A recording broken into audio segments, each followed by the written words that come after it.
Assalamu alaikum to everyone. How are you? I hope all of you are fit and fine by the grace of Almighty. Good evening to everyone. Now I am going to start my class. Can you see the screen of my laptop or can you hear me properly? Let me know that, please. Okay. Screen দেখতে পাচ্ছেন সবাই?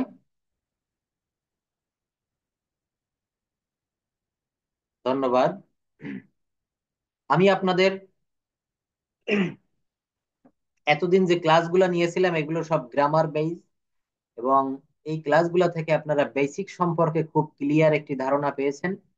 আমরা গ্রামারের যতটুকু আমাদের English ল্যাঙ্গুয়েজের reading skill, writing skill, listening skill, speaking skill develop করার জন্য প্রয়োজন, আমরা সেই জায়গাগুলো কভার করেছি। এখন আমরা একটু ভিন্ন পথে প্রবাহিত হব। আমাদের কনভারসেশন বা আমাদের স্পোকেন ইংলিশের জন্য আমরা সবাই অধীর আগ্রহে বসে থাকি, স্যার ইংলিশ গ্রামার শিখতেছি, আমরা রুল শিখতেছি, আমরা কবে কথা বলতে পারবো? অনেকের মনেই এই প্রশ্নটা থেকে যায়, এটা থাকাটা স্বাভাবিক। তো সেই জায়গা নিয়ে আমরা এখন থেকে কাজ করব। আমরা আজকে কনভারসেশন প্র্যাকটিস করব, আমরা প্রেজেন্টেশন কিভাবে দিতে হয় এটা দেখব। তো তার আগে আমরা স্পিক ইংলিশ উইথ সোনামুখ যে বইটি আপনাদের হাতে পৌঁছে গেছে, এই বইতে চ্যাপ্টার 31, অর্থাৎ most important vocabulary for spoken English, বিষয়টা একটু ভালো করে সবাই খেয়াল করবেন। আহ নিশ্চয়ই আপনারা আমার ক্লাসটা করেছেন যারা শুরু থেকেই ছিলেন। এখানে অনেকেই আছেন আমার সঙ্গে হোয়াটসঅ্যাপ বা আমার সঙ্গে লেগে আছেন একেবারে সেই শুরু থেকেই। আমি সবাইকে উদ্দেশ্য করে বলছি, আমরা এতদিন যা শিখেছি সেই বিষয়গুলো এখন আমরা বাস্তবে প্রয়োগ করব। কিভাবে?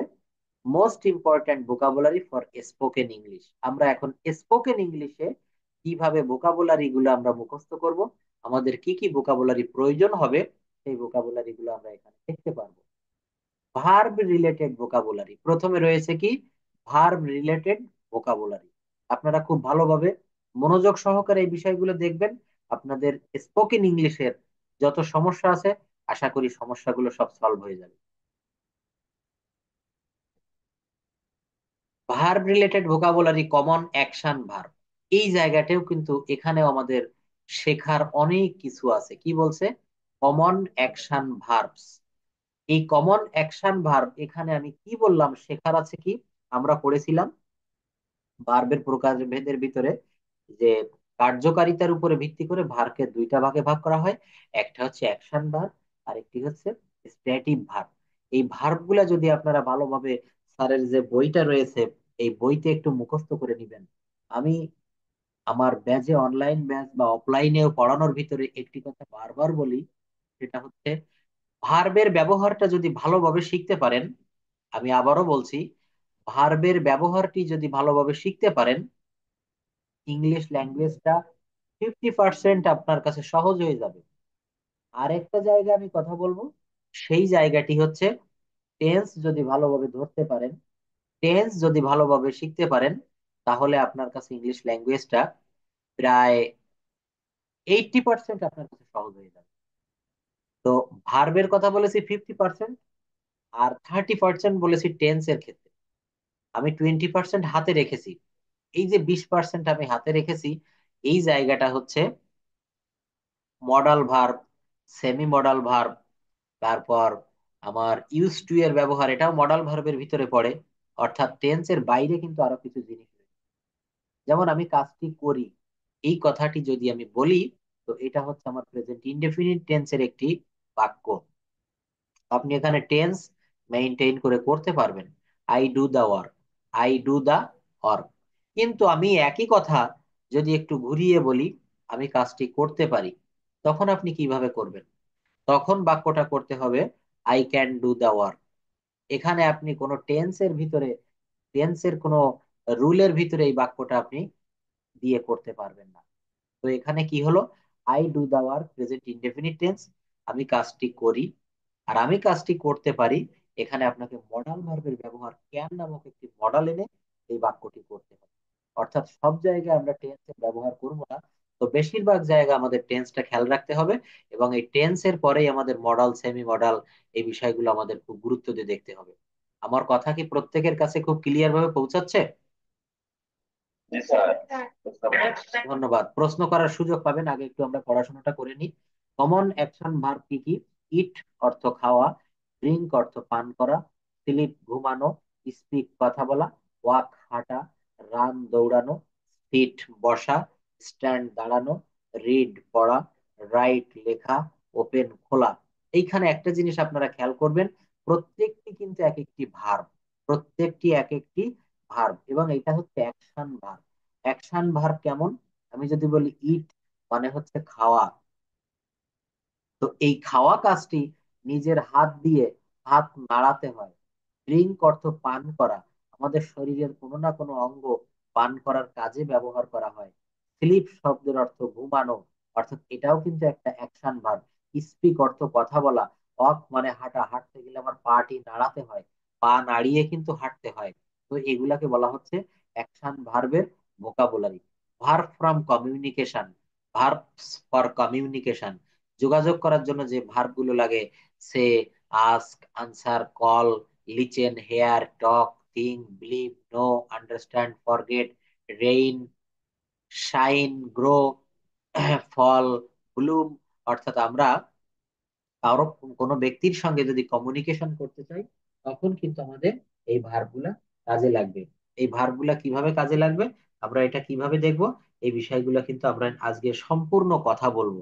এবং এখানে আমাদের একটা বিষয় মনে রাখতে হবে যে অ্যাকশন ভার্বগুলা কি কি, আর এই কমিউনিকেশন বা স্ট্যাটিক ভার্বগুলো কি কি।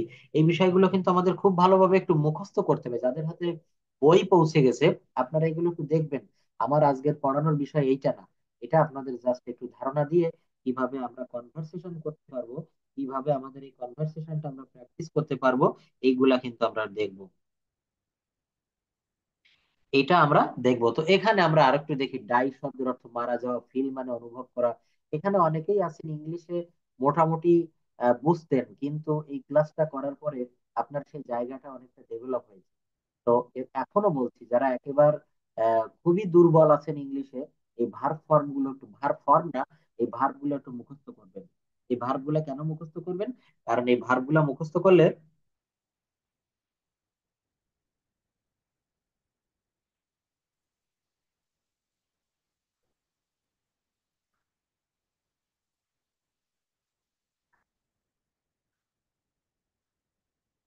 তো এই বিষয়গুলো আমরা কিভাবে করব, এই বিষয়গুলো কিন্তু আমরা সমাধান করব ঠিক এভাবে, যে এইগুলা প্রথমে আমাদেরকে মুখস্থ করতে হবে।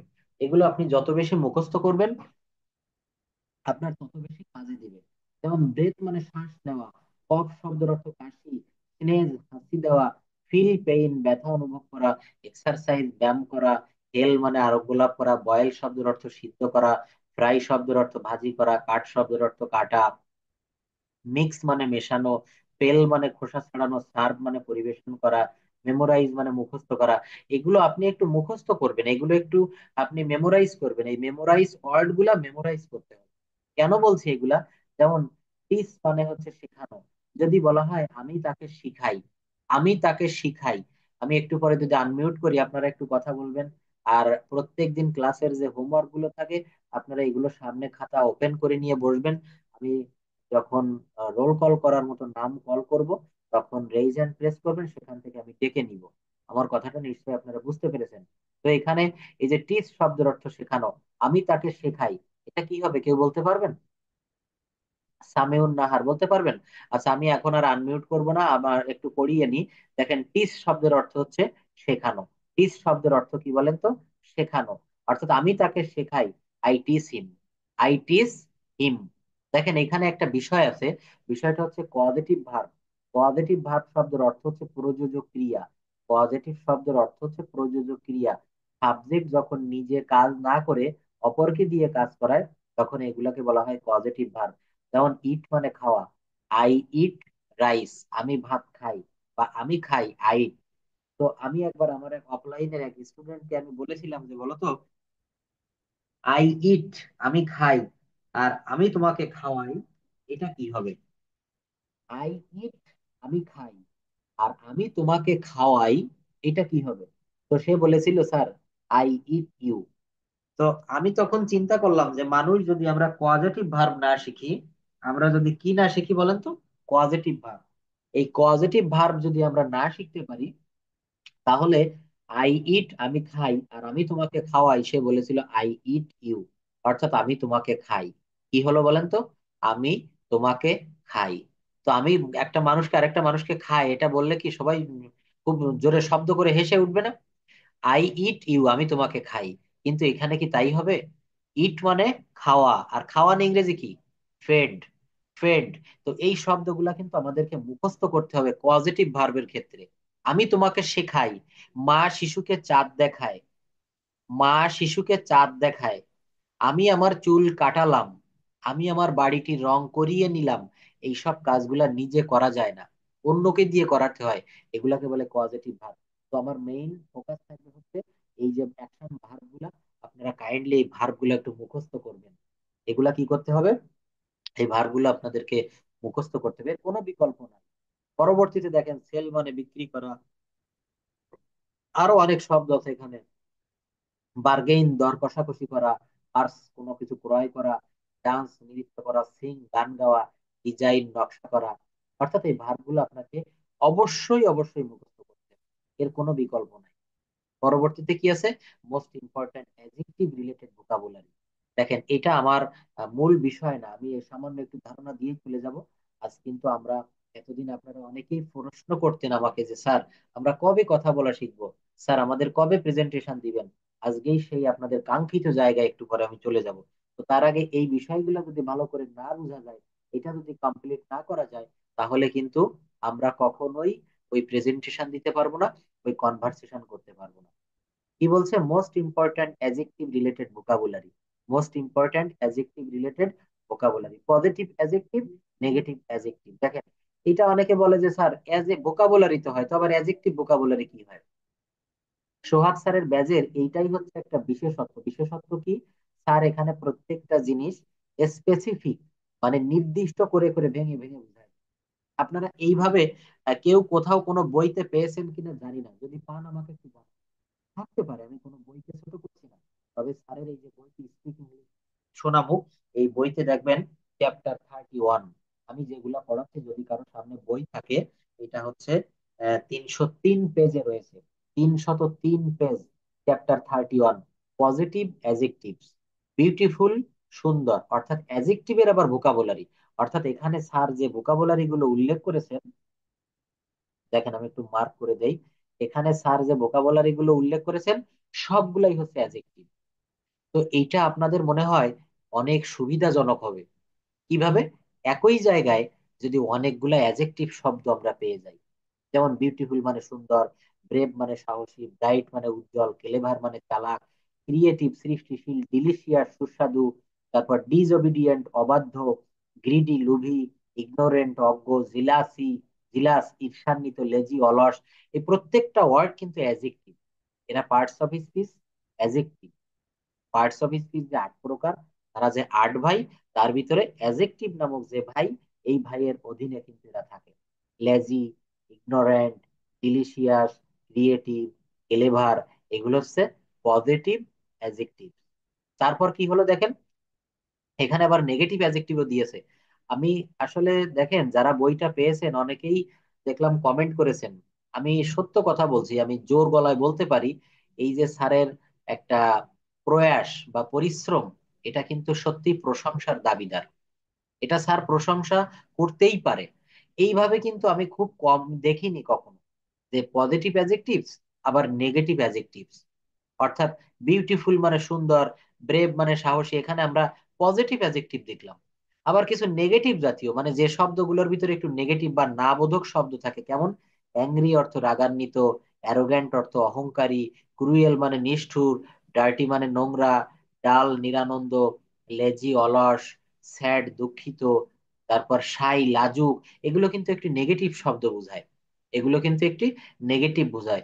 কশাস সতর্ক, চেয়ারফুল প্রফুল্ল, কিউরিয়াস কৌতূহলী। তো এখানে পজিটিভ অ্যাডজেক্টিভ, ডান পাশে রয়েছে নেগেটিভ অ্যাডজেক্টিভ। এগুলা কিন্তু আপনাদের বাড়ির কাজ থাকবে, হোমওয়ার্ক। এগুলো কি করবেন জানেন? এখান থেকে আপনারা বাক্য রচনা করবেন। হাতে গোনা মাত্র কয়েকজন দেখেছি হোমওয়ার্ক করে। আমাকে পাঠানোর দরকার নেই, যদি আপনি মনে করেন এগুলো লিখবো আবার ছবি তুলবো আবার স্যারের হোয়াটসঅ্যাপে পাঠাবো, এটা আপনাদের দরকার নেই। আপনারা এগুলো লিখে রাখেন, এগুলো লিখে খাতায় রাখবেন। আমি যখন হোমওয়ার্ক দেখার জন্য আপনাদের নাম বলবো, আপনারা সেই খাতা দেখে দেখে পড়বেন। আমরা তো সব সময় চাই যে কাজটি কিভাবে সহজ হয়, তো আমরা সেই সহজ পদ্ধতিতেই এখন থেকে সামনের দিকে আগাবো। এবং আজকের যে ক্লাসটা করাচ্ছি বা আমি প্রত্যেকদিন যে কথাগুলো বলি আপনাদের বাস্তব জীবনের সঙ্গে মিলিয়ে নিবেন ইংলিশ ল্যাঙ্গুয়েজ শেখার জন্য। আমার কথাগুলো হয়তো আপনাদের যদি বিন্দু মাত্র কাজে লাগে, আমার এই কষ্ট করে পড়ানোটা আমি নিজেকে সার্থক মনে করব। তো সবাই কি শুনতে পারছেন আমার কথা? জি স্যার। ধন্যবাদ। তো দেখেন আমি আরো একটু পড়িয়ে নিয়ে এরপরে আমি আনমিউট করব, তখন সবাই কথা বলতে পারবেন, সুযোগ পাবেন। তো এই জায়গাটা আমি কি বললাম, এটা হচ্ছে পজিটিভ অ্যাজেক্টিভ এবং নেগেটিভ অ্যাজেক্টিভ। আমি দেখেন আমি একটা উদাহরণ প্রায় দেই। মায়েরা যখন ভাত রান্না করে, রান্না করে তরকারি রান্না করে, তরকারি রান্না করতে গেলে আমরা একটি খাবার খাই যেটার নাম হচ্ছে তরকারি, ইংলিশে বলে কারি। তো এই কারি, তরকারি যখন রান্না করে এটা কিন্তু এককভাবে রান্না করা যায় না। প্রথমত এর উপাদান লাগবে হচ্ছে, আমি যে তরকারি রান্না করব, মনে করেন মা এখানে শালগম বা শীতকালে যেটা পাওয়া যায় ফুলকপি, বা এখানে বেগুন, বা আরো যে সবজিগুলা পাওয়া যায়, মনে করেন এখানে কলা, কাঁচকলার তরকারি রান্না করবে, কাঁচা কলা যেটা, তো ওই কলা লাগবে, সঙ্গে আলু লাগবে, পেঁয়াজ রসুন পানি ঝাল, অনেক কিছুই লাগে। সবকিছু মিলাই কিন্তু তরকারি। তো এখানে আমরা ইংলিশ ল্যাঙ্গুয়েজটা শিখতে গেলে এই যে ভোকাবুলারি গুলো আমরা শিখছি, এগুলা কেন শিখবো? কারণ আমি যখন একটা সেন্টেন্স তৈরি করব তখন এই ভোকাবুলারি গুলো আমার লাগবে, তখন গ্রামাটিক্যালের রুল লাগবে, শেষকালে শেষে গিয়ে আমাকে একটা ফুল স্টপ বসাতে হবে, এর ভিতরে প্রেপোজিশন লাগবে, ভার্ব লাগবে। সবকিছু মিলেই কিন্তু ইংলিশ ল্যাঙ্গুয়েজ, ওই তরকারি রান্না করার মতো। তো এখানে এই বিষয়টা আপনাদের মনে রাখতে হবে যে এই আমি যা কিছু দেখাচ্ছি এগুলো আপনাদের অবশ্যই অবশ্যই কাজে লাগবে, যার কারণে এগুলো মুখস্থ করতে হবে। Adjective for test and smell, দেখেন কত সুন্দর। আসলে এগুলো না স্যার অনেক কষ্ট করে এগুলো সাজিয়েছে, বইতে অ্যারেঞ্জ করে দিয়েছে। Adjective for test and smell, আমরা যে খাবারে আম্মুকে বলি যে আম্মু আজকে রান্নাটা খুব সুন্দর হয়েছে, খুব সুন্দর স্বাদ হয়েছে, এটা হচ্ছে টেস্ট। এটি হচ্ছে কি বলেন তো, টেস্ট। আবার স্মেল আছে ঘ্রাণ নেওয়া, যেমন বিটার, বিটার মানে কি বলতে পারেন? বিটার মানে হচ্ছে তেতো। এখানে আপনাদের জন্য এটা ফাঁকা রাখা হয়েছে, এগুলো জানেন কিনা আপনারা লিখবেন। ফ্রেশ, ফ্রেশ মানে কি, তাজা। জুসি, জুসি মানে রসালো। রাইপ মানে পাকা। রোটেন মানে পচা। সাওয়ার অর্থ টক। স্পাইসি মশলাদার। তো দেখেন এই যে শব্দগুলা, এর প্রত্যেকটা শব্দই অ্যাডজেক্টিভ, এবং এরা কিন্তু টেস্ট এবং স্মেল যুক্ত শব্দ, টেস্ট এবং স্মেল যুক্ত শব্দ। তারপর ডান পাশে কি আছে, অ্যাডজেক্টিভ ফর ফিজিক্যাল ডেসক্রিপশন। দেখেন এই শব্দগুলা না, এখানে যারা নিচের ক্লাসের দিকে আছেন, যদি কেউ স্টুডেন্ট থেকে থাকেন 6 7 8 9 10 বা ইন্টারমিডিয়েট লেভেলের, এগুলো আপনাদের কাজে লাগবে। আপনি প্যারাগ্রাফ লিখতে যান, সবারই এগুলো কাজে লাগবে, কিন্তু এগুলো আমরা ছোটবেলা থেকে শিখে যেতে হয়। যেমন অ্যাথলেটিক ক্রীড়াবিদ, ব্লাড, ব্লাড দেখেন BALD, অর্থাৎ টাক বিউটিফুল সুন্দর, কাবি গোলগাল, এলিগ্যান্ট মার্জিত, ফিট সুগঠিত। আমাদের শরীর সম্পর্কিত ওখানে স্লিম মানে সরু, টল লম্বা, শর্ট খাটো, আগলি কুৎসিত, ইয়াং তরুণ, ইল্ডারলি বয়স্ক। এই বিষয়গুলো আমাদেরকে মুখস্থ করতেই হবে আপনি যদি ভালোভাবে ইংলিশে কথা বলতে চান। অনেকে, আজকে একজন ইউকে থেকে ফোন দিয়েছে, বলছে যে স্যার আমি এখানে নতুন আসছি, বাট এদের ভাষাটা তো আমি বুঝতে পারতেছি না। এবং এক হচ্ছে ইংলিশ, দ্বিতীয় কথা ব্রিটিশ একটা অ্যাকসেন্ট আছে, ব্রিটিশ অ্যাকসেন্ট এবং আমেরিকান অ্যাকসেন্ট, অর্থাৎ আঞ্চলিকতা। আঞ্চলিকতা বললে ভুল হবে, মানে তাদের কথা বলার ধরন। ব্রিটেনের মানুষ যেভাবে কথা বলে আমেরিকার মানুষ কিন্তু সেভাবে বলে না। আমেরিকান ইংলিশটা বেশি সহজে বোঝা যায়, বাট ব্রিটিশ ইংলিশ বোঝা যায় না। তো আপনাকে আগে ওই অ্যাকসেন্ট দূরের কথা, আগে আপনাকে গ্রামার শিখতে হবে। আগে আপনাকে গ্রামার না জানলে, আপনি আই ইট রাইস আর হি ইটস রাইস এই পার্থক্যটি কোথায়, এটা যদি খুঁজে বের না করতে পারেন, আপনি কথা বলতে পারবেন না। আপনি আই ইট রাইস, ওই হি এর পরেও আপনি বলে ফেলবেন হি ইট রাইস। তো এই কারেকশনটা আপনাকে করতে হবে। তো এইগুলা শিখতে গেলে গ্রামারের এই খুঁটিনাটি সব জানতে হবে। আমি বারবার একটি কথা বলি, ইংলিশ হচ্ছে একটি ল্যাঙ্গুয়েজ, এটা কোনো সাবজেক্ট না।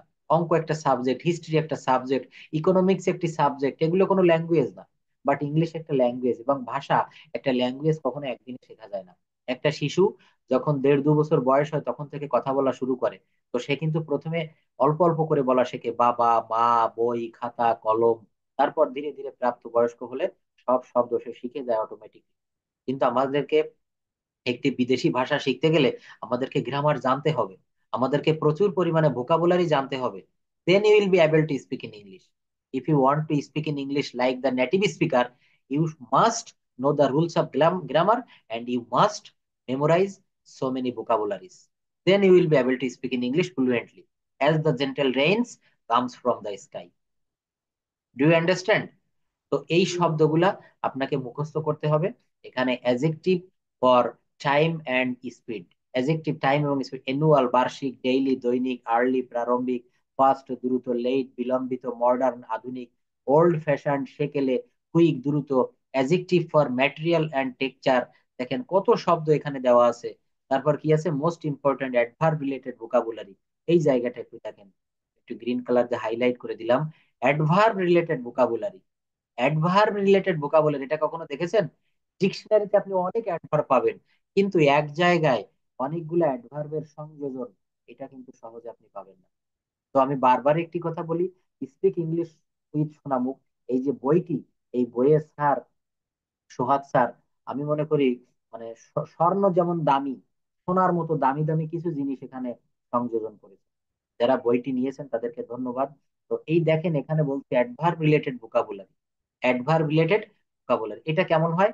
অলওয়েজ, অলওয়েজ মানে কি? সর্বদা। অলওয়েজ শব্দের অর্থ কি বলেন তো? সর্বদা। নেভার, নেভার মানে কি? নেভার মানে কখনো না। অফেন প্রায়, রিয়েলি খুব কম, সামটাইমস কখনো কখনো, সুন শীঘ্রই, নাও এখন, দেন তখন। এগুলা কি? চার্টেইনলি অবশ্যই, শিওরলি নিশ্চিতভাবে, প্রবাবিলি সম্ভবত, পজিবিলি, পজিবিলি দেখেন হতে পারে, ডেফিনিটলি নিঃসন্দেহে, ক্লিয়ারলি স্পষ্টভাবে, এখানে অধিকাংশ এলয় রয়েছে। তারপরে লাইকলি, আনডাউটেডলি সন্দেহাতীত ভাবে, আমরা এটা প্রায় কিন্তু বলে থাকি আনডাউটেডলি, এখানে বিটি কিন্তু সাইলেন্ট থাকবে দেখেন। আনডাউটেডলি, এখানে বি আছে কিন্তু এই বিটি হচ্ছে সাইলেন্ট লেটার।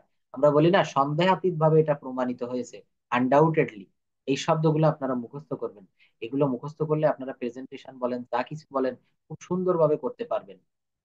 আমি কথা বলতে গেলে আমার দোকানে দেখেন, যে দোকানে, যদি আমি একটা দোকানে গেলাম, সেই দোকানে অনেক রকমের মালামাল রয়েছে। তো আমাকে ইদানিং আমরা শহরে যেটা দেখতে পাই, সুপার শপ যেটাকে বলে, বা শপিং মল, একটি সুপার শপে যাবেন, সেফ অ্যান্ড সেফ, স্বপ্ন, বিভিন্ন রকমের সুপার শপ আছে। এখানে আপনি এক ছাদের নিচে সব পেয়ে যাবেন। তো আপনি যদি কথা বলতে চান, আপনার ওই সুপার শপের মতো আপনার ভিতরে, আপনার ব্রেনে প্রচুর ওয়ার্ড রাখতে হবে। তাহলে দেখবেন আপনি স্পন্টেনিয়াসলি কথা বলতে পারছেন। সকাল থেকে সন্ধ্যা পর্যন্ত ইংলিশে কথা বলে যাবেন, আপনার কোথাও বিন্দু মাত্র বাঁধবে না। তো এই বিষয়গুলা আমাদের একটু খেয়াল রাখতে হবে। এখানে আরো কিছু দেওয়া রয়েছে, চ্যাপ্টার 32 দেখেন, idioms and phrase.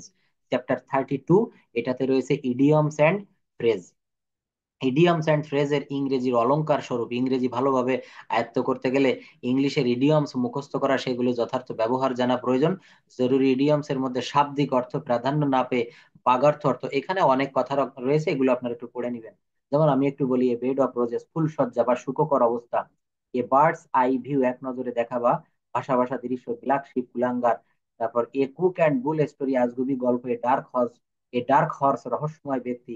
A man of letters, পণ্ডিত ব্যক্তি। এ ম্যান অফ স্ট্র, দুর্বল চিত্তের লোক। এ ম্যান অফ স্ট্র শব্দের অর্থ কি বলেন তো?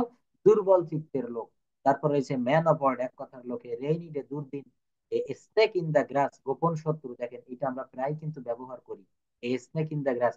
ঘাসের ভিতরে যেমন স্নেক, সাপ থাকে। মনে করেন ঘাসটি একটু লম্বা, প্রায় 6 ইঞ্চি 7 ইঞ্চি লম্বা যে ঘাসগুলা হয়, ওই ঘাসের ভিতরে যদি কোনো সাপ লুকিয়ে থাকে, একটু ঘন ঘাস, ওই সাপগুলা দেখা যায় না। তো এখানেও কিন্তু আমাদের কিছু গোপন শত্রু থাকে আমাদের আশেপাশে, আত্মীয় স্বজন রূপে। প্রত্যেকের সংসারে বা আশেপাশে এগুলো থাকতে পারে। তো এটাকে বলা হয় এ স্নেক ইন দা গ্রাস, গোপন শত্রু। A snake in the grass. A rainy day, দুর্দিন। দেখেন এই রেইনি ডে শব্দের অর্থ হওয়া উচিত ছিল বর্ষা মুখর দিন, বর্ষণ মুখর দিন। কিন্তু এখানে দুর্দিন আমি কেন বললাম? এখানে দুর্দিন বলেছি বর্ষার দিনে খেটে খাওয়া মানুষ যারা, সাধারণ শ্রমজীবী মানুষ যারা, তারা, আমরা বাইরে যেতে পারি না। এটা আমাদের জন্য ইনকামের জন্য একটি বাধা হয়ে দাঁড়ায়। এক কথায় এটা দুর্দিন। এজন্য এটা আক্ষরিক অর্থ না লিখে এখানে ভাবানুবাদ করে দিচ্ছে। এর এই নিডের শব্দের অর্থ কি? এর এই নিডের শব্দের অর্থ কি বলেন তো? দুর্দিন। এইগুলা কিন্তু আপনাদেরকে মুখস্থ করতে হবে। আপনি যদি ভালো সাহিত্য দিয়ে ইংরেজি বলতে চান, এই বিষয়গুলো মুখস্থ করবেন, দেখবেন আপনি অতি সহজে ইংলিশ বলতে পারবেন। Can you hear me properly? Yes, sir. Yes. So, দেখেন আমি আর একটু পড়িয়ে সামনে আগায় যাব, তারপর আপনাদের কাছে আসব। এখানে রয়েছে স্টোনস থ্রো কাছাকাছি, তারপর ব্যাগ এন্ড ব্যাগে স্থল্পি তল্প সহ। এই জায়গায় দেখেন আমরা যারা ইংরেজি শিখতে এসেছি, এখানে আমরা অধিকাংশ কিন্তু এই যে এখানে যে ইয়েগুলো, এখানে আমাদের যে ইডিয়মস এন্ড ফ্রেজ দেওয়া আছে, এর অধিকাংশ বেশিরভাগ আপনাদের মুখস্থ। তো অল্প কিছু একটু পড়বেন, এবং এখানে ভেবে ভেবে ইম্পর্ট্যান্ট দেখে বিভিন্ন পরীক্ষায় যেগুলো আসে সেগুলাই এখানে দেওয়া হয়েছে। দেখেন এটা প্রায় আমি দেখেছি চাকরির পরীক্ষাতে আসে। জব প্রিপারেশনের জন্য যারা নিচ্ছে তাদের এটা কাজে দেবে। কোপ উইথ, এটার অর্থ হচ্ছে কেটে ওঠা। কোপ উইথ এটা বইতে দেখবেন, এই শব্দের অর্থ হচ্ছে কেটে ওঠা। যেমন আমি তার সঙ্গে কুস্তি লাগতেছি বা মারামারি লাগছি, কিন্তু আমি এটে উঠতে পারছি না, এটাকে বলা হয় কোপ উইথ। কোপ উইথ। ক্যারি দ্য ডে, জয়লাভ করা, carry the day. Cats and dogs, দেখেন এইটারও একটা গল্প আছে। ক্যাটস অ্যান্ড ডগস মানে মুষলধারে। দেখবেন বর্ষাকালে মুষলধারে, মুষল শব্দের অর্থ হচ্ছে এক প্রকার মানে লোহার তৈরি অস্ত্র, যেটাকে আমরা গ্রামের ভাষায় ভেলা বা অন্য কিছু বলা হয়। বর্ষা যেটা, মুষল শব্দের অর্থ বর্ষা, ধারালো অস্ত্র। তার সামনের সাইডটা, অর্থাৎ বিভিন্ন পশু পাখিকে এটা প্রাচীনকালে কিন্তু নিক্ষেপ করে মেরে ফেলা হতো, মুষল বলা হয়। তো এই মুষল ধারে ক্যাটস অ্যান্ড ডগ, এটা তোর এটা হওয়া কথা বৃষ্টি এবং কুকুর, সরি, কুকুর এবং বিড়াল, মানে বিড়াল কুকুর বৃষ্টি, ক্যাটস অ্যান্ড ডগস। যদি বলা হয় মুষলধারে বৃষ্টি হচ্ছে, কি বলতে হবে? It is raining cats and dogs, it's raining cats and dogs. তো এইটা আমি যদি বলি, তো এমনটি বোঝায় না, এমনটি শোনা যায় না যে বিড়াল কুকুর বৃষ্টি হচ্ছে? কিন্তু না, এটা মুষলধারে কেন বলা হচ্ছে? কোনো একটা সময় একজন ব্যক্তি দেখলো কি, প্রচুর পরিমাণে তার জানালা দিয়ে তাকিয়ে আছে, প্রচুর জোরে জোরে বৃষ্টি হচ্ছে, মানে একেবারে সেই মুষলের ধারায় বর্ষা হচ্ছে আকাশ থেকে। এবং ওই বর্ষার ভিতরে একটি বিড়াল এবং একটি কুকুর ভীষণ ভাবে মারামারি লেগে, তো যখন এরা মারামারি করছে, তখন ওই লোক বলল কি, যে এই বৃষ্টিটার নাম দেওয়া যাক ক্যাটস অ্যান্ড ডগস। দেখবেন প্রত্যেকটা গ্রামের নামকরণের একটা ইতিহাস থাকে। প্রত্যেকটা গ্রাম, যার যার গ্রামের, আপনারা একটু বিষয়টা ভেবে দেখেন মনে মনে, প্রত্যেকের গ্রামের নামকরণের একটি প্রাচীন ইতিহাস আছে। তো এখানেও ক্যাটস অ্যান্ড ডগস, এই প্রত্যেকটি ইডিয়মস অ্যান্ড ফ্রেজ, এটা বইয়ের পাতায় উঠেছে কোনো না কোনো গল্প, কোনো না কোনো কাহিনীকে অবলম্বন। তো এখানে আমি কথা বাড়াবো না, সামনের দিকে চলে যাচ্ছি, আপনারা এগুলো একটু মুখস্থ করবেন। এখানে অনেক, দেখেন যেগুলো দেওয়া আছে, এই যে কে, কে এর যে সাইড বা কে এর ঘরে মাত্র অল্প কিছু দেওয়া হয়েছে। কিপ অ্যান আই, নজর রাখা। Keep nose out of something, নাক গলানো। কিপ অ্যান্ড কিন, এটা আমরা প্রায় দেখেন আত্মীয় স্বজন, আমরা সবাই জানি রিলেটিভ। রিলেটিভ শব্দের অর্থ হচ্ছে আত্মীয় স্বজন। রিলেটিভ শব্দের অর্থ কি হবে বলেন তো? আত্মীয় স্বজন। তো এই রিলেটিভ শব্দটাকে আমরা না বলে, আমরা যদি বলি কিথ অ্যান্ড কিন, আমরা কি বলবো বলেন তো? Kith and kin. হিত অ্যান্ড কিন শব্দের অর্থ হচ্ছে আত্মীয় স্বজন। তো আমরা যদি এইটা বলি, তাহলে আমাদেরকে এই এই শব্দটা, বাক্যটা বেশি শ্রুতই মধুর হবে। আপনি ভাইবা বোর্ডে যদি এটা বলেন কিথ অ্যান্ড কিন, সেখানে স্যার মনে করবে যে আপনি ইংলিশ যথেষ্ট পরিমাণে জানেন। আপনি যদি রিলেটিভ সিনোনিম ব্যবহার করেন কোনো সমস্যা নাই, কিন্তু এগুলাকে স্ট্যান্ডার্ড ইংলিশ বলা হয়। যারা ভালো বাংলা জানে, দেখবেন এরা বাংলার উচ্চাঙ্গের বাংলা ব্যবহার করে। বিভিন্ন লোক আমাদের সমাজে যারা ভালো বাংলা টিচার বা বাংলা সম্পর্কে যাদের ভালো জ্ঞান আছে, এটাও কিন্তু ঠিক তদ্রূপ। হিত অ্যান্ড কিন, আত্মীয় স্বজন, কত সুন্দর একটা ইংলিশ। তো আপনারা এগুলো একটু মুখস্থ করুন। পিন মানি, পিন মানি বোঝেন? এটা যারা এখানে ম্যারিড রয়েছেন, এটা আজকে থেকে দেওয়ার চেষ্টা করবেন। পিন মানি, স্ত্রীকে প্রদত্ত হাত খরচ। পিন মানি, স্ত্রীকে দেওয়া প্রদত্ত হাত খরচ। অর্থাৎ আপনার স্ত্রীকে যে হাত খরচটা আপনি মাস শেষে দেন, 500, 100, 200 বা বিভিন্ন অ্যামাউন্টের, এটাকে বলা হচ্ছে পিন মানি। কত সুন্দর একটি ইংলিশ দেখেন। পিন মানি শব্দের অর্থ হচ্ছে স্ত্রীকে দেওয়া প্রদত্ত হাত খরচ। তো এই শব্দগুলো আমাদেরকে মুখস্থ করতেই হবে। এগুলা যদি আমরা মুখস্থ না করি, আমরা কিন্তু ইংলিশে প্রেজেন্টেশন বা কনভার্সেশন করতে পারবো না। প্রোভার্বস কি আছে দেখেন, নাচতে না জানলে উঠান বাঁকা। নাচতে না জানলে উঠান বাঁকা। A bad workman quarrels with his tools. A bad workman quarrels with his tools, অর্থাৎ নাচতে না জানলে উঠান বাঁকা। গাছের 10টা থেকে পাতের একটাই ভালো, ন্যাড়া একবারই বেলতলায় যায়। কই মাছের প্রাণ বড় শক্ত প্রাণ, ধরি মাছ না ছুঁই পানি, অল্প বিদ্যা ভয়ঙ্করী, ফলেই পরিচয়। দুর্ভাগ্যই অনেক স্থানে সৌভাগ্যের মূল, দুঃখের পর সুখ আসে। এই যে প্রভাব গুলো আমি বলছি, নুন আনতে পান্তা ফুরায়, যত হাসি তত কান্না, অতি লোভে তাতি নষ্ট। এই প্রভাবগুলো আমাদের মুখস্থ করতেই হবে। এগুলা কিন্তু কখনো আক্ষরিক অনুবাদ হয় না, বেশিরভাগ জায়গায় দেখা যাচ্ছে যে ভাবানুবাদ হয়। এগুলো কি করতে হয় বলেন তো? ভাবানুবাদ করতে হয়। তো এইগুলা কিন্তু আপনারা একটু মুখস্থ করবেন। এগুলো মুখস্থ করলে কি হবে, প্রচুর পরিমাণে আপনারা কথা বলার কাজে লাগবে, আপনাদের কখনো কথাটা আর বেঁধে যাবে না। আপনারা যেভাবে সারাদিন কথা বলতে পারবেন ইংলিশ ল্যাঙ্গুয়েজে। তো এই শীটটা আমি আজকে যে পর্যন্ত পড়ালাম, এতটুকু কি আপনারা বুঝতে পেরেছেন, ভালোভাবে নিতে পেরেছেন? Yes, sir. জি স্যার। স্যার।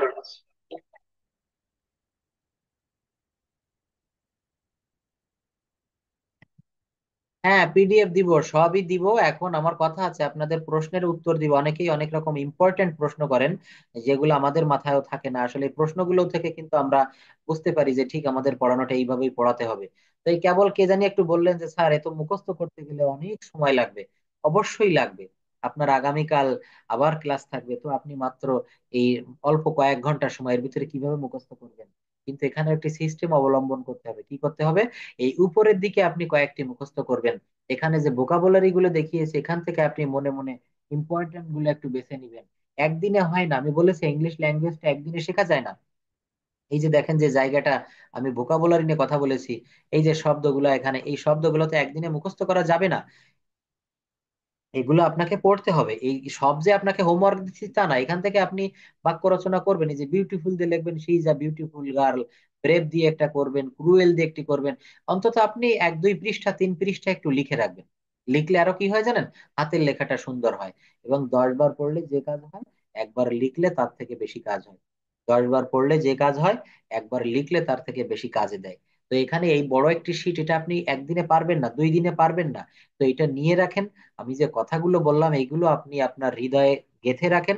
এই কথাগুলো আপনি ব্যবহার করেন। আজ আপনাদের আরো একটি কাজ আমি দেখাবো, যেটা আমাদের মেইন টাস্ক। সেটা হচ্ছে কনভারসেশন। সেটা হচ্ছে আমাদের প্রেজেন্টেশন, সরি। প্রেজেন্টেশনটা আমরা কিভাবে দিব ক্লাসে? এখানে অনেকেই আছেন জব করেন, আপনার অফিসে প্রেজেন্টেশন দিতে হয়, আপনার বসের সামনে প্রেজেন্টেশন দিতে হয়। একটা নতুন মানুষ আসলো, তার সামনে আপনি কিভাবে কথা বলবেন?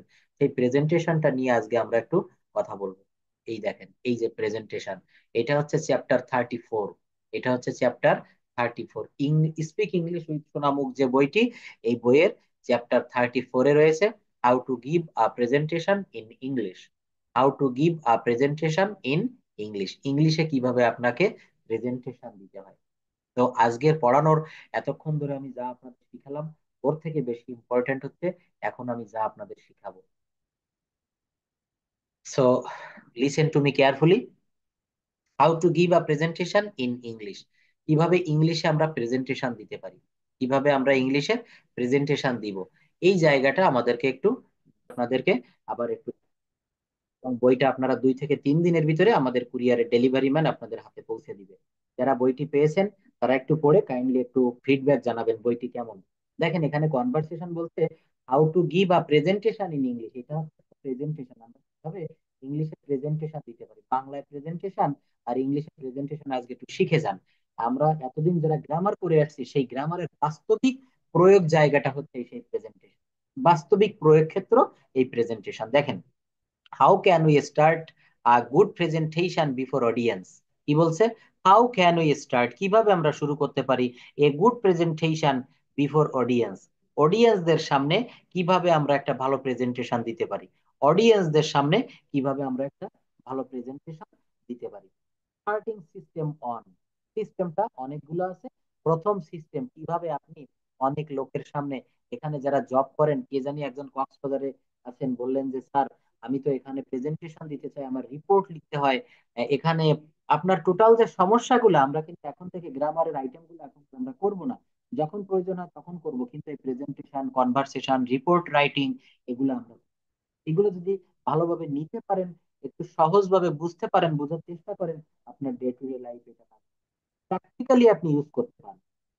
যেমন দেখেন, প্রথমে বলতে হবে গুড আফটারনুন। এখানে যদি সকালবেলা হয় আপনি বলবেন গুড গুড মর্নিং এভরিওয়ান। কি বলবেন? আমি বিকেলের একটা উদাহরণ দিচ্ছি, গুড আফটারনুন এভরিওয়ান, প্রত্যেককে শুভ বিকাল। How are you, this is, এইখানে আপনার নামটা বসাবেন। This is Afroza Khanam, this is Sumona, this is Suman, আপনার নামটি আপনি এখানে বসিয়ে দিবেন। তারপর কি বলবেন? First I would like to thank my honourable moderator sir, brother, তার নামটা বলবেন।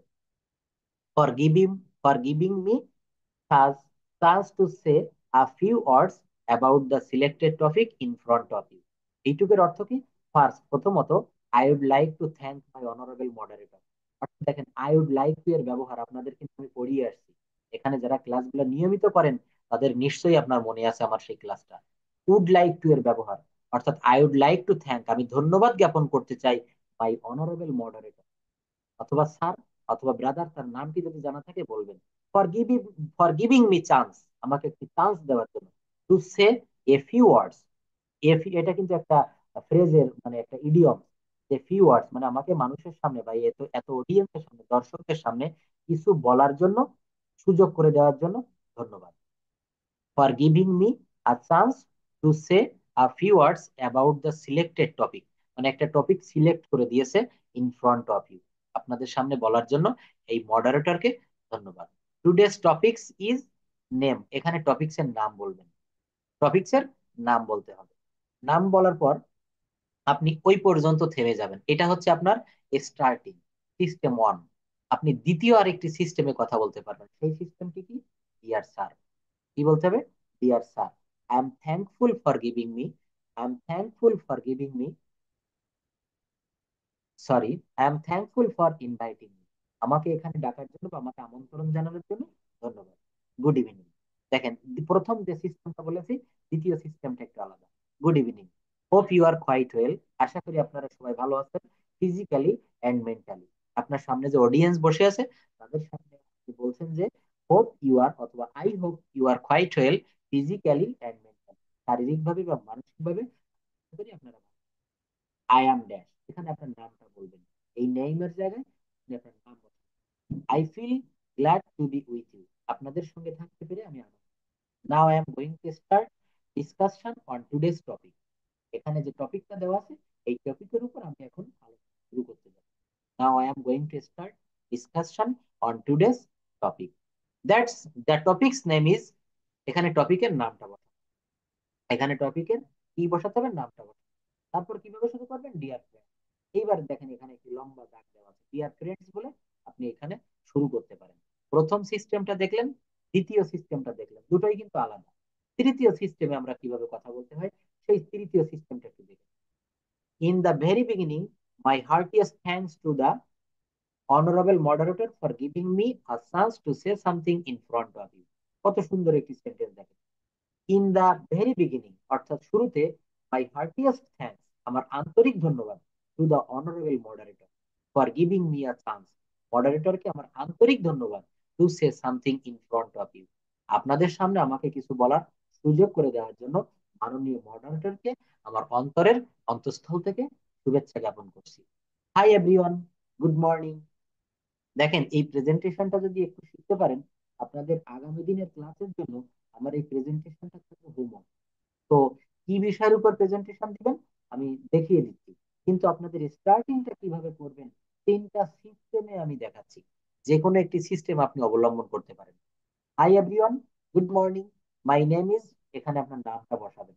Almost all the speakers have already described the selected topic, এখানে কি বলছে? Almost all the speakers have already described, ইতোমধ্যে সকল বক্তারা বর্ণনা করেছেন দ্য সিলেক্টেড টপিক, যে টপিকটি ছিল। সকল বক্তারা ইতোপূর্বে সকল বক্তারা এই বিষয়ের উপর বক্তব্য দিয়েছেন, কথা বলেছেন। দেখেন, তারপর কি? Now I also want to add some new ideas on this topic, এখন আমি এই টপিকের উপর কিছু নতুন ধারণা প্রকাশ করতে চাই। মাই ডিয়ার ফ্রেন্ডস, এবার মাই ডিয়ার ফ্রেন্ডস বলে এখান থেকে আপনার মনের যে কথাগুলা সেগুলো আপনি কিন্তু এখানে ডিসক্রাইব করবেন। অর্থাৎ বডি অফ দ্য প্রেজেন্টেশন, আমি আপনাকে কিভাবে স্টার্টিং করবেন সেইটুকু দেখিয়ে দিলাম। এখানে বডিটা আপনি শুরু করবেন মাই ডিয়ার ফ্রেন্ডস এটা বলে, আপনি বডি শুরু করবেন। এবার দেখেন ফিনিশিং সিস্টেম, মাঝখানের যে বডিটুক এটুক আপনি অবশ্যই পারবেন। কিন্তু দেখেন, আমরা যখন পরীক্ষা দিতাম অনার্স বা ইন্টারমিডিয়েট বা হাই স্কুল লেভেলে, ওইখানে বড় বড় প্রশ্ন থাকতো, ব্রড প্রশ্ন, 10 নম্বর 12 নম্বরের। তো এই প্রশ্নগুলা ভিতরে কিন্তু টিচাররা ওইভাবে দেখে না, দেখার সময়ও থাকে না। 500 600 খাতা দেখতে হয় 2 দিন 3 দিন 4 দিন টাইম নিয়ে। তো এইখানে যদি এই প্রশ্নগুলা সব খুঁটিয়ে খুঁটিয়ে দেখতে হয়, তখন কি করতে হয়? তখন সময় থাকে না স্যারদের হাতে। স্যাররা কি করে, উপরের হেডিংটা দেখে এবং আপনি কিভাবে ফিনিশিং করলেন, এই দুইটা জিনিস কিন্তু একটু ভালোভাবে দেখে। এটা আপনারা সবাই এই বিষয়ে অবগত আছেন। তো এখানে আমরা হেডিংটা দেখলাম, এবার ফিনিশিং সিস্টেমটা কেমন হয় এটা একটু আমরা দেখি। That's all of my side. আমার পক্ষ থেকে এই পর্যন্তই, ফর দ্য টাইম বিং, আপাতত বা এই সময়ের জন্য। Thank you so much for listening to my speech. আমার বক্তব্য শোনার জন্য আপনাদের সবাইকে অসংখ্য ধন্যবাদ, উইথ প্যাশেন্স, ধৈর্য সহকারে। I hope the conversation will help us in our future life. আমি আশা করি আমাদের এই বক্তব্যটি আপনাদের ভবিষ্যৎ জীবনে অনেক কাজে লাগবে। We will meet with another same interesting topic again. আমরা কোনো একটা মজার বিষয় নিয়ে আবার হাজির হব। স্টে ওয়েল, ভালো থাকবেন। টিল দেন, আল্লাহ হাফেজ। দেখেন কত সুন্দর একটি ফিনিশিং এখানে তুলে ধরা হয়েছে। দ্বিতীয় ফিনিশিং কিভাবে আছে, তৃতীয় ফিনিশিং কিভাবে আছে, এই প্রত্যেকটা বিষয় কিন্তু আপনারা এখানে ভালোভাবে পেয়ে যাবেন। অর্থাৎ এই প্রেজেন্টেশনটা আপনাদের আমি আজকে দেখিয়ে দিচ্ছি, পরবর্তী দিন ক্লাসে আপনারা এই প্রেজেন্টেশন তৈরি করে রাখবেন। এর উপরে আপনাদের কথা বলতে হবে। ফিনিশিং সিস্টেম দেখেন, এটা হচ্ছে system 2। That's all about me. Thank you very much for your kind attention. Stay well, see you in the next time. অল্প কথায় সহজে যদি আপনি সেরে দিতে চান, that's all about me, thank you very much for your kind attention, stay well, see you in the next time.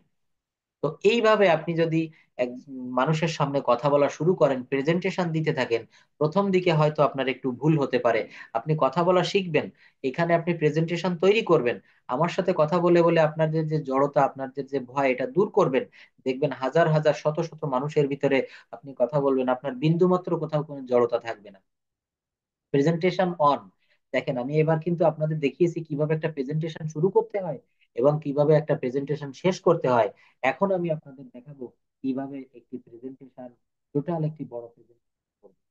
Topic introduce yourself. Topic introduce yourself. আপনারা এখানে অনেকেই আছেন, বিভিন্ন রকমের জবের ভিতরে আছেন।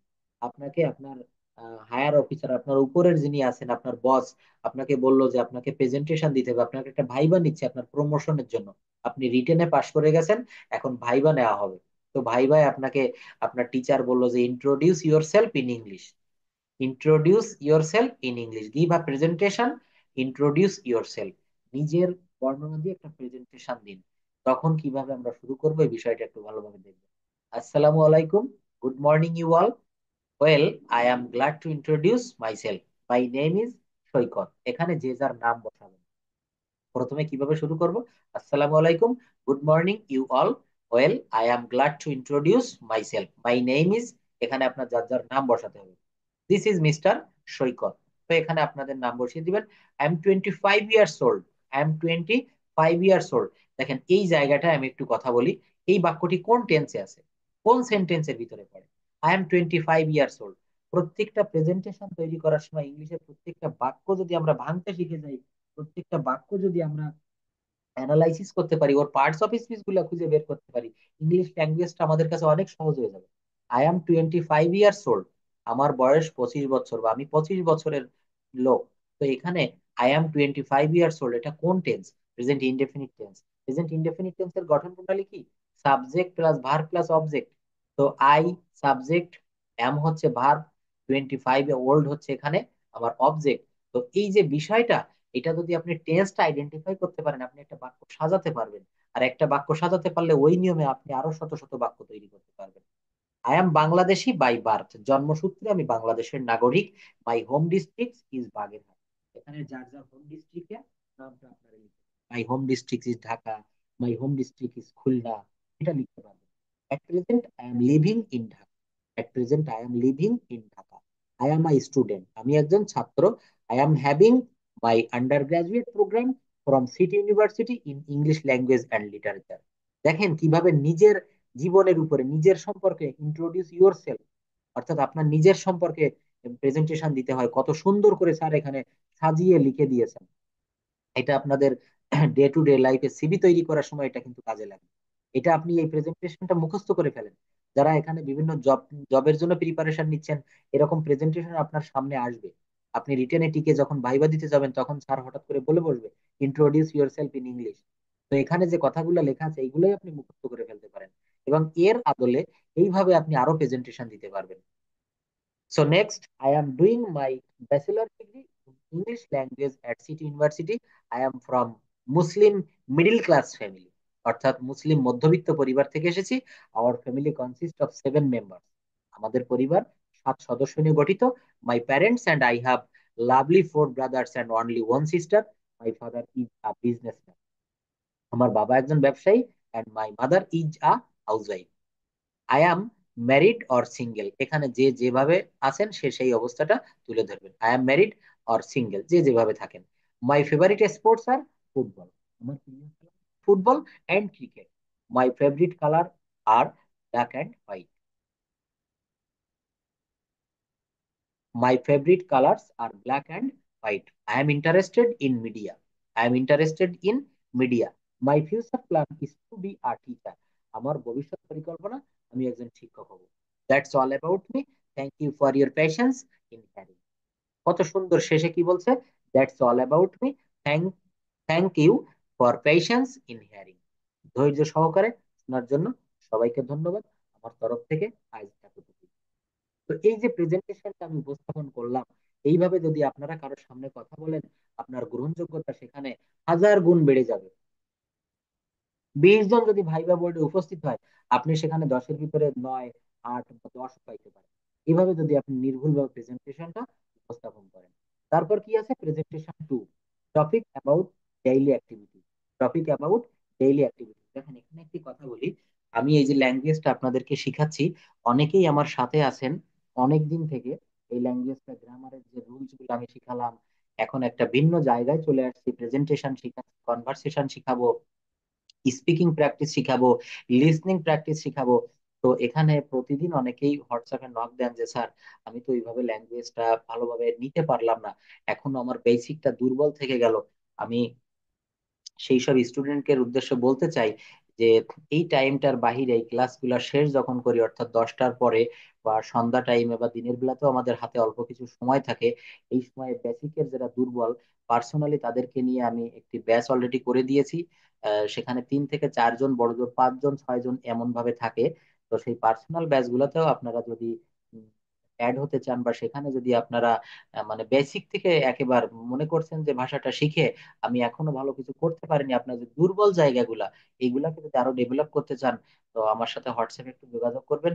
এবং এটা আমি এতদিন কখনোই বলিনি, আজ কেন বলছি, কারণ আপনাদের যেন উপকার হয়, আপনারা যেন ভাষাটা ভালোভাবে শিখতে পারেন। এবং আরো একটি বিষয় হচ্ছে কি, এই ব্যাচগুলা মাসের শুরু থেকে পরিচালনা করি। 15 তারিখের পরে বা 10 তারিখের পরে এই ব্যাচগুলো তার ভর্তি নেওয়া সম্ভব হয় না।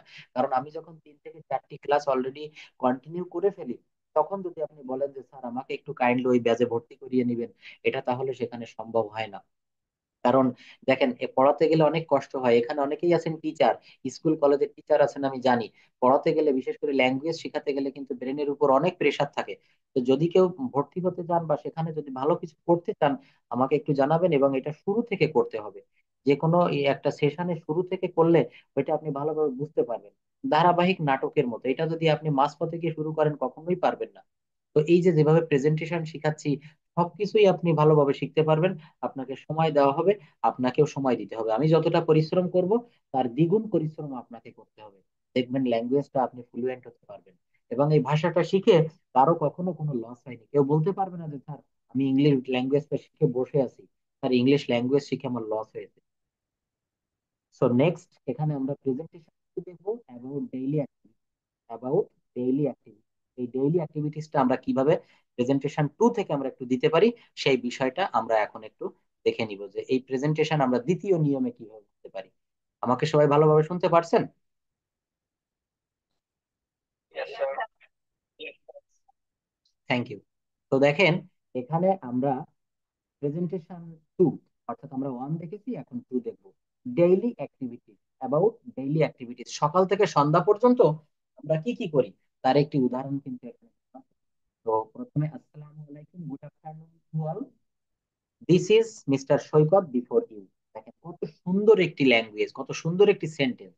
Good afternoon you all, this is mister Saikat before you. এখানে আপনারা যার যার নামটি ব্যবহার করবেন, অর্থাৎ আপনাদের সামনে আমি মিস্টার সৈকত।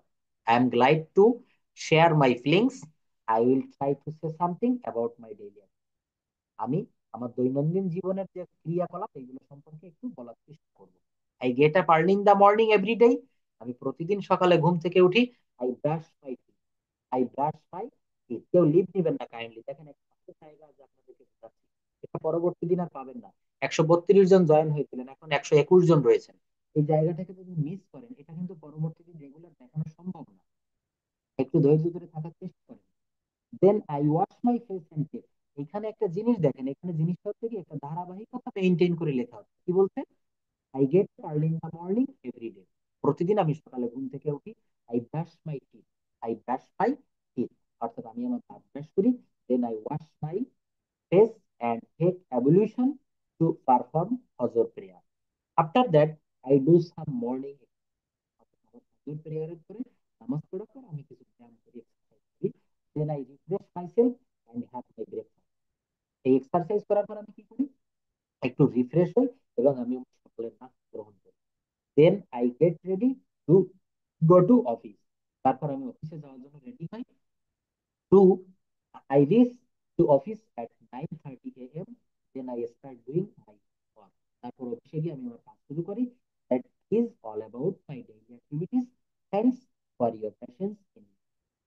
কত শর্টে, কত সংক্ষিপ্ত ভাবে স্যার এখানে আপনাদের জন্য একটা এই বিষয়টা যদি আপনারা ভালোভাবে নিতে পারেন, আপনাদের অফিসে বলেন, আপনাদের বাড়িতে বলেন, আপনি জব সেক্টরে বলেন, এগুলো আপনি প্লেস করতে পারেন। এবং এগুলো দিয়ে কিন্তু আপনি আপনার ডেইলি রুটিন, আপনার ডেইলি দৈনন্দিন যে বিষয়গুলো সবগুলো করতে পারবেন। এখানে এক্সারসাইজ কি থাকবে? What did you do yesterday. দেখেন এখানে আমি একটা প্রেজেন্টেশন দিয়েছি কি, আপনি প্রতিদিন কি করেন, প্রেজেন্ট টেন্স, প্রেজেন্ট ইনডেফিনিট বা প্রেজেন্ট টেন্স বর্তমান কাল ব্যবহার করে এই প্রেজেন্টেশনটা আপনি দিয়ে। তো এইবার এক্সারসাইজ কি, আর ডিড ইউ ডু ইয়েস্টারডে, গতকাল আপনি কি করেছিলেন। অর্থাৎ এখানে শুধু টেন্সটা চেঞ্জ করে দিবেন। এই যে টেন্স, এটা পরিবর্তন করে দিলে, পাস্ট টেন্স করে দিলে, এই প্রেজেন্টেশনটা হয়ে যাবে।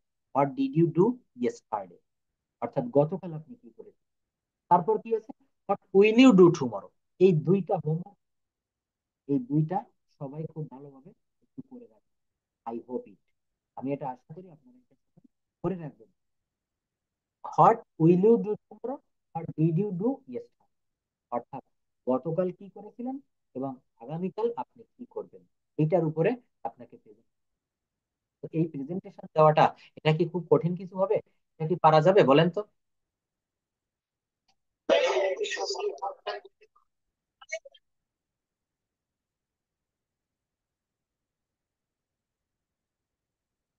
হ্যাঁ, এগুলো বই থেকে আছে, বইতে আপনি পাবেন। যাদের কাছে বই আছে, বইতে দেখবেন এখানে 30 এবং 31 এগুলো সব দেওয়া আছে ওখানে। বইটা একটু ভালোভাবে দেখবেন।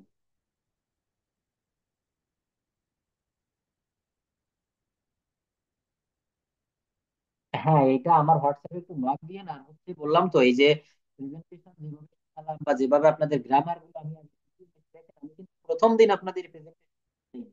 কেন দেইনি? গ্রামারের রুলস ভালোভাবে না প্রেজেন্টেশন করা যায় না।